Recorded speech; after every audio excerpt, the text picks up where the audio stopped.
Um, this is my presentation. It's discussion of the justifications of art judgments. So my real life situation, it's a banana exhibit worth $120,000 in an art gallery entitled Comedian. Maurizio Catalan, the artist, thought of making a banana-like sculpture, but after several models, he decided to use a real banana. He ended up duct taping a banana to the wall of an art exhibit entitled The Comedian. He wanted it to be humorous, like when someone slips on a banana peel in cartoons, that sort of humor. And two versions have been sold for $120,000 each. And he upped the price for it to $150,000. And the banana itself is replaced whenever it spoils. But then the banana is eaten as a statement by performance artist David DeTuna, I think that's how you pronounce it. He ate it as a message, and he said since the banana would be replaced anyway, it was simply eating the concept of the art. Both of these scenarios actually sparked a lot of discussion about what art is. From here, we can try and extract a knowledge question. So, because the scenario sparked debates such as what is art and what's the purpose of art, we realized that we can't really answer those questions, not concretely. But regardless of what we consider art, we're always going to have judgments on it. Some people were very critical of Comedian and used its simplicity to support their perspective, while others defended it and they used the artist's intent to support their perspective. So, how do we know whose perspective is correct? How do we justify what we're saying about it?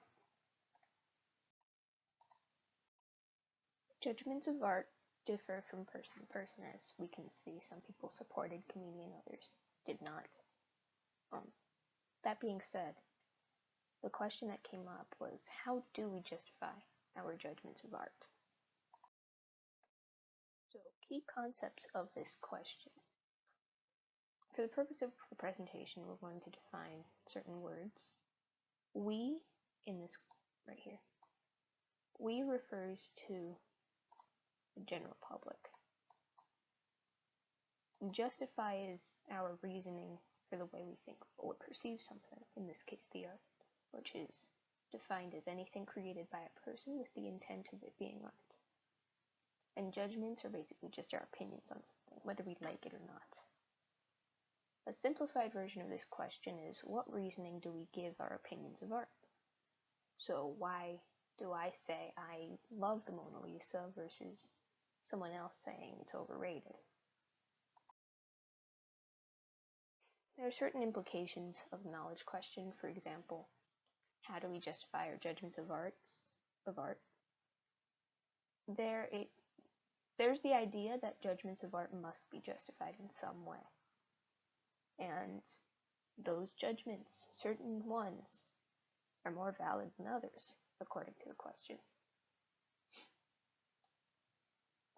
And we as people justify our judgments rather than the higher power justifying them for us. So we have to come up with reasonings for it. The area of knowledge that is hit primarily in this presentation is art. And different ways of knowing are touched on. There's sense perception, so how we see something in this case. Sometimes it's feel, sometimes it's hear, for example, like music. Sometimes it's feel. For example, there's the furry cup and saucer. And the whole point of that piece of art is to get you to feel it.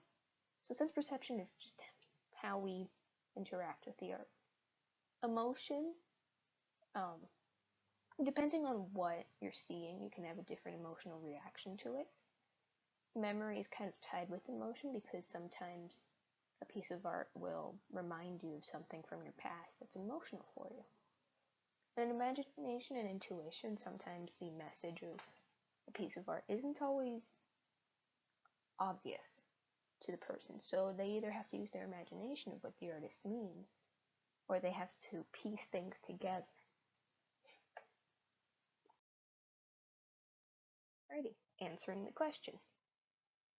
Assuming art is subjective meaning that every person has a different opinion. Assuming art is subjective, individual judgments are justified by the individual, based on the ways of knowing that I mentioned before.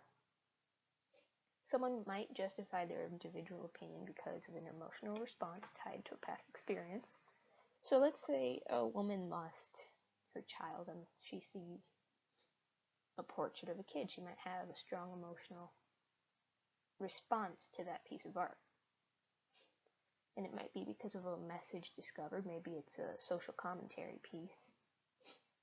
And just the visual beauty of it, which ties into visual sense perception. So people defending and criticizing comedian, and anywhere in between, whether it's kind of on the fence or not really sure. Under this mindset, the subjective mindset, all of these opinions are correct. However, to provide structure for art judgment, society agrees that certain things are more important than others, such as technical skill, which connects with sense perception, or specifically eyesight. With technical skill, you have to be able to utilize the media or how the thing you're using to create the artwork. You have to be able to utilize it to sometimes please the audience. And another thing that society has deemed more important is an audience's reactions, which directly connects to an audience's emotional response to it. Here, the majority agrees. The majority agreement defines how art can be judged. Therefore, society creates its own standard, which is not universal because it can change based on a region or the art movement. But it helps justify judgments of art because, let's say the societal standard deems something as a good piece of artwork, and the individual judgment of it is that it's not a good piece of artwork, then it kind of contradicts it a little bit, but there is wiggle room because it's only the majority and it's not an objective standard. So, in contrast to the previous slide, subjective, everyone has their own opinion, no one is correct, everything is individual. Versus here, there is some attempt at a structure. So justifications here are based on that created structure. But some people claim that there is an objective standard of art that is not created by people, it's just something that is there all the time. It doesn't change. With an objective standard, there's a goal for art, but we don't know what it is. The standard is the same regardless of the place or the art movement. So, for instance, I'm just throwing this out there, that objective standard could claim that realism is far superior than something like abstract expressionism. And here there are similar ways of knowing because we're just guessing on what that objective standard is. But judgments are justified based on what is decided to be important. The closer an opinion lines up with the objective standard, the more justified it is. So, for example, because comedian is a simple thing, so it has little technical skill, which is something that society has agreed to be an important thing. It has little technical skill, it had a negative audience reaction, especially because of its selling price. Through the use of these factors, a negative perspective on a comedian can be justified because we're claiming that according to the objective standard, Comedian is not a good piece of art. So if you say it's not a good piece of art, you're correct. In an objective, through an objective perspective, the areas of knowledge are still used, but it doesn't vary from person to person. There's the one thing, the one standard. So here's my conclusion, basic overview of the three perspectives. And let's say you claim something outside of the majority's decision. So your judgment is different from the majority. Through a subjective perspective, that claim can be justifiable. For example, if you think the Mona Lisa is terrible, then your claim can be justified because of the subjectiveness of art. And for personal reasons, reasoning is left to the individual to decide.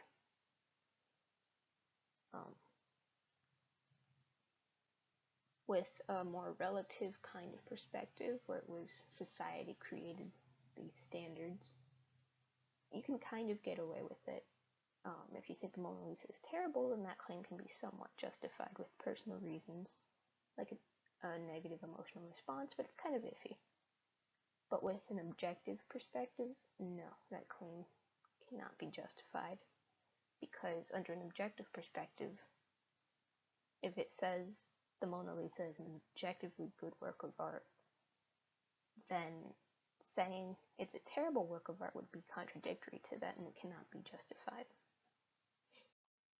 So the way we justify our judgments are based mostly on emotion and sense perception, but it can include things like intuition, imagination, and memory. However, the effectiveness of these justifications depend on how we view the art and whether or not that judgment aligns with the majority, like I have gone over. Alrighty, so the significance of my knowledge question. There was a piece of art in, I think it's the late 1920s. Champ, he was a Dadaist artist. He took a urinal, flipped it on its side, signed it, and named it the Fountain. But it was not considered art, and it sparked outrage because it was just a urinal turned on its side. How can it possibly be art? But it did spark debates about what could be considered art and what's the purpose of art.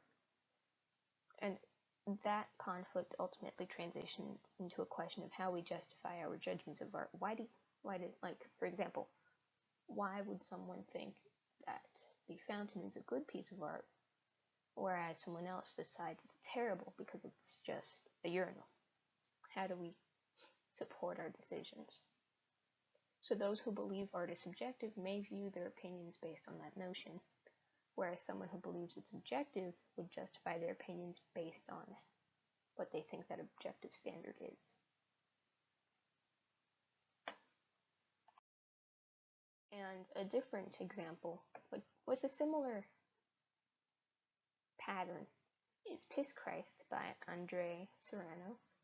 He basically took a crucifix and submerged it in his urine. And it's meant to show how repulsive the crucifixion of Christ was, because he was left on the crucifix for 3 days. So if he was human, there would have been a lot worse things than just blood. And it's been influential since its creation as one of the first shock art pieces. But simply put, it's a crucifix in urine. So how can it be considered art? Well, it's the same thing as with the Fountain. Someone might think it's good, someone might think it's bad, someone might be in between, but how can you support those claims? Again, if you focus on subjectivism, if that's your perspective on art, you can justify it by personal reasons. But if you think art is objective, then your claim would be justified by how close the artwork is to a standard. So whatever the objective standard is, how does it label that piece of art, and how close does your opinion match up with that claim?